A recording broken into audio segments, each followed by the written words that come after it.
The humble penny, a cornerstone of American currency and a symbol of small change.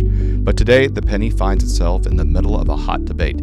Should we keep it, or is it time to say goodbye? Welcome to our explanation of why the U.S. government might eliminate the penny and what it means for all of us. Let's start with how a penny is made. The U.S. penny is minted in the United States Mint, which operates facilities in Philadelphia and Denver to produce billions of coins each year. Despite its coppery look, the penny isn't made entirely of copper. Since 1982, pennies have been made of 97.5% zinc, with just a thin coating of copper to give it that classic appearance. The design was introduced to cut costs as copper prices skyrocketed in the late 20th century.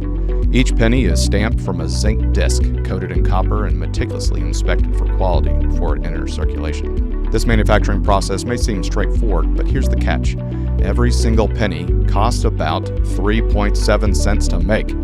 That's more than 3 times its face value, almost 4 times. In fiscal year 2024 alone, the U.S. spent $119 million just to produce $32 million worth of pennies for circulation. That's a waste of $87 million. Multiply that over decades, and you can see why some policymakers are questioning its place in our economy. Now, this isn't a new problem. For 19 consecutive years, the production cost of the penny has exceeded its worth.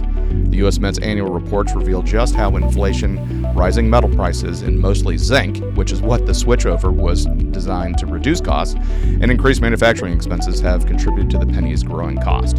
Add that the environmental impact of mining zinc and copper, and the penny's sustainability comes into question. But what about its usefulness? Critics argue that pennies have lost their purchasing power.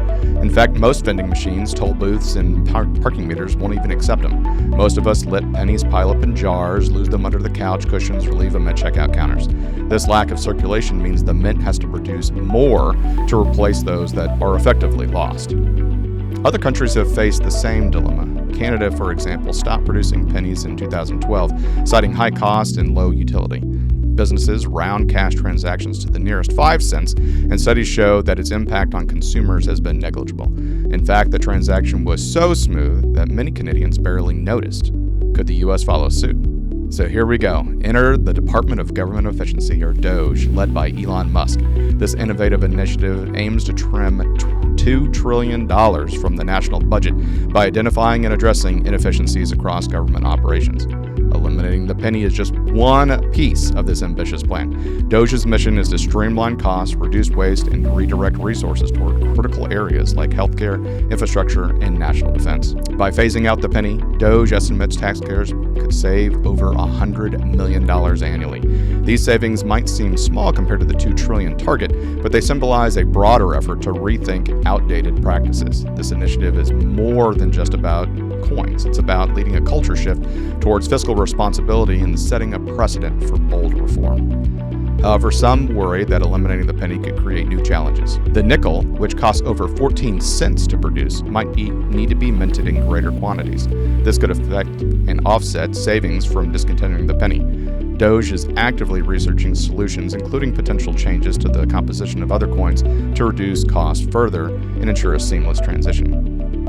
Another concern is how businesses would handle cash transactions without pennies. Would prices be rounded up, causing consumers to pay more? Research from countries like Canada and New Zealand suggests otherwise. In most cases, businesses round to the nearest 5 cents, and the impact on consumers is negligible. DOGE plans to work closely with small businesses, consumer advocates, and economists to ensure a fair and efficient transition.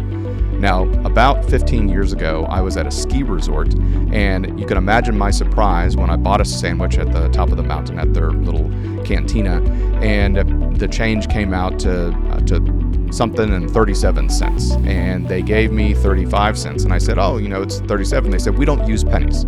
And so the interesting thing is I kind of got cheated out of the 2 cents. At the time, it wasn't that big a deal, but it made me kind of think about it like, wait a second, how come I'm being charged the 2 cents? Why didn't they just round that up to giving me 40 cents back instead, and they take the loss? And so it was interesting that the ski resort had me take the loss, and it kind of just made me ponder on whether or not I was being cheated. Now, in the grand scheme of things, 2 cents probably isn't that big a deal, but it takes me back to Superman 2 movie where Richard Pryor was a computer hacker and was grabbing up tenths of a cent that were rounded on paychecks and wound up getting himself a Ferrari and a promotion because he figured out how to grab all those extra rounding errors.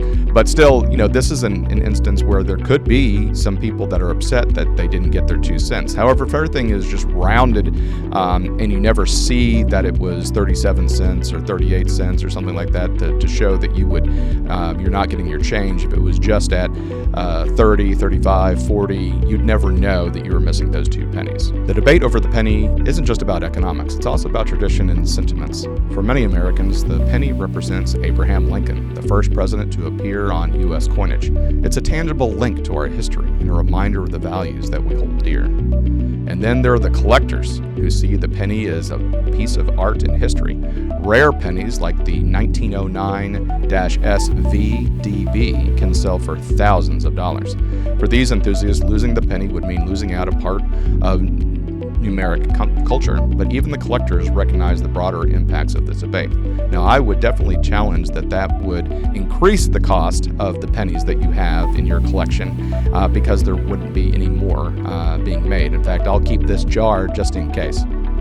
So what happens next? Eliminating the penny would require an act of Congress. And while previous attempts have failed, DOGE's comprehensive approach may sway lawmakers by presenting clear savings, practical alternatives, and widespread support. DOGE hopes to rally the nation behind this cost-cutting measure. The real question is whether we as a nation are ready to embrace these changes. The penny is just the beginning of DOGE's efforts to modernize and optimize our financial systems. By addressing inefficiencies one step at a time, the U.S. could unlock significant savings, reduce waste, and pave the way for a more sustainable and prosperous future. So what do you think? Should we keep the penny or let it go? Let us know in the comments below. Thanks so much for watching Azimuth Podcast. Stay tuned after these messages. Hi, everyone. Thank you for listening. If you enjoy our show with all of the stories we share, we would love your support. And it's as easy as clicking that subscribe or follow button. This will ensure you never miss an episode and keeps us bringing you these important stories. Your support makes a huge difference. Thank you so much for being part of our podcast family. Thanks, and keep tuning in.